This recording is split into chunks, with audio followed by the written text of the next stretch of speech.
pesquisas encomendadas pelo próprio PT levam pânico ao partido, e Dilma foge de entrevista. É claro que os números das pesquisas eleitorais não dão motivos para o tucano Aécio Neves sorrir de satisfação. Mas, vá lá, ele pleiteia o poder federal, não o tem. No caso dos petistas, é diferente.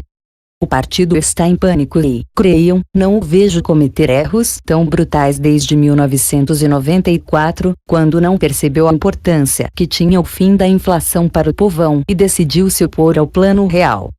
Nesta terça-noite, o Jornal da Globo viu acontecer algo inédito desde 2002, quando teve início a prática. Um presidenciável se negou a conceder uma entrevista previamente agendada. E a faltosa foi ninguém menos do que Dilma Rousseff, do PT, presidente da República e candidata à reeleição. O que ela alegou? Nada. Simplesmente mandou dizer que não haveria entrevista. Além de ser um tanto desrespeitoso com o trabalho da imprensa, isso demonstra o desespero que toma conta da campanha de Dilma desde que Marina Silva, do PSB, iniciou a sua meteórica ascensão, depois da morte de Eduardo Campos. Se a disputa com Aécio já vinha se afigurando crescentemente difícil para Dilma, o confronto com Marina, caso se desse hoje, a tiraria do trono. A petista viu a candidata do PSB tomar do tucano o segundo lugar, encostar nela no primeiro turno, vencê-la no segundo e, agora, dados os levantamentos feitos pelo próprio Planalto, a senadora já lidera a corrida também na etapa inicial. Nesta segunda, depois do debate promovido pela Jovem Pan, Folha, UOL e SBT, o comando da campanha se reuniu com a presidente, e todos se dedicaram ao patético exercício do autoengano. O consenso foi que Dilma se saiu bem no confronto. Errado.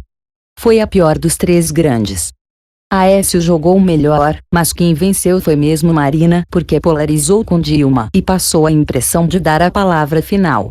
A petista estava tensa, com os ombros arqueados, semblante fechado, demonstrando contida irritação. Marina batia duro, afetando aquele estado de nirvana. Como atriz, ela também supera a sua oponente.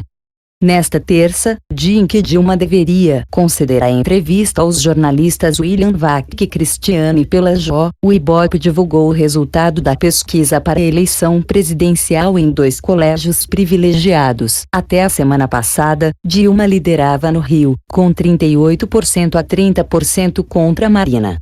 Aécio tinha 11%. A estarem certos os números, o tucano manteve o mesmo percentual, mas a petista é agora derrotada por 38% a 32%. Ou por outra, Dilma perdeu 8 pontos, e Marina ganhou 6, uma mexida de 14 pontos em 7 dias. Em São Paulo, a distância seria bem maior. A senadora saltou de 35% para 39%, e a presidente manteve os 23%. O senador mineiro oscilou de 19% para 17%. Aguardam-se para esta quarta os números nacionais do Ibope. Certamente, vem uma ducha de água fria na cabeça de Dilma, num momento em que o petismo tenta respirar, em esforço concentrado para desconstruir Marina. Mais uma vez, o PT resolveu tirar a causa Gay do armário para demonizar adversários. O esforço pode ser contraproducente.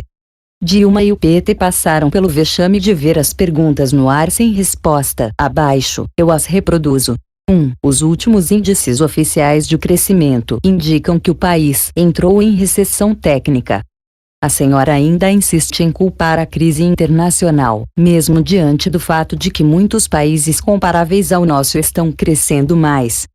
2. A senhora continuará a represar os preços da gasolina e do diesel artificialmente para segurar a inflação, com prejuízo para a Petrobras? 3. É a forma como é feita a contabilidade dos gastos públicos no Brasil, no seu governo, tem sido criticada por economistas, dentro e fora do país, e apontada como fator de quebra de confiança. Como a senhora responde a isso? 4. A senhora prometeu investir R$ 34 bilhões em saneamento básico e abastecimento de água até o fim do mandato. No fim do ano passado, tinha investido menos da metade, segundo o Ministério das Cidades. O que deu errado? 5. Em 2002, o então candidato Lula prometeu erradicar o analfabetismo, mas não conseguiu. Em 2010, foi a vez de a senhora, em campanha, fazer a mesma promessa. Mas foi durante o seu mandato que o índice aumentou pela primeira vez, depois de 15 anos. Por quê? 6. A senhora considera correto dar dentes postiços para uma cidadã pobre, um pouco antes de ser feita com ela uma gravação do seu programa eleitoral de televisão? É claro que a entrevista não se resumiria a isso porque estava prevista a intervenção dos jornalistas para aclarar eventuais ambiguidades ou apontar contradições. Na segunda, a entrevistada foi Marina Silva. Nesta quarta, será a vez de Aécio Neves. O PT não sabe mais o que fazer. Texto publicado originalmente às 2h57, por Reinaldo Azevedo.